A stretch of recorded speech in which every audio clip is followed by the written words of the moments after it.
Des Chinois à la campagne. Cela n'a rien d'une visite touristique, bien au contraire. Cette délégation issue du milieu agricole de la province du Xixing, jumelée avec la région centre, est ici en visite officielle. Un séjour professionnel pour découvrir le métier de céréalier, la gestion d'une exploitation à la française et discuter pêle-mêle OMC, normes, cahier des charges, Union européenne. Nous sommes ici pour avoir un aperçu général sur les conditions de travail dans une exploitation type.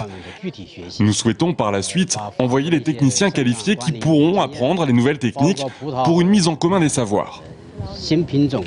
Organisé conjointement par la Chambre d'agriculture et la ville de Tours, ce déplacement permet aussi au territoire d'Indre-et-Loire de diffuser son image et son savoir-faire à l'étranger, nouer des relations et mieux appréhender les réalités économiques et agricoles d'un pays comme la Chine, premier producteur mondial de blé. Il est important pour nous, agriculteurs, d'aller voir ce qui se passe en Asie et de comprendre leur mode de production et de voir comment ça peut évoluer dans les 10 ans, 20 ans à venir et savoir si la Chine sera concurrente ou cliente de l'Europe.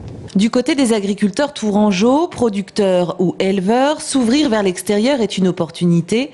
Le rendement de cette exploitation de 150 hectares est de 7 tonnes à l'hectare. Une production qui s'exporte partout en Europe et au-delà.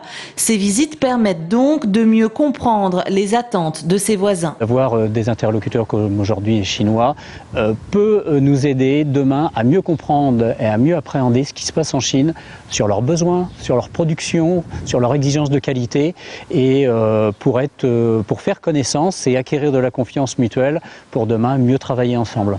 Et demain, il n'est pas exclu qu'une délégation d'agriculteurs tourangeaux fasse à son tour le déplacement dans cette province chinoise, première productrice de thé vert au monde.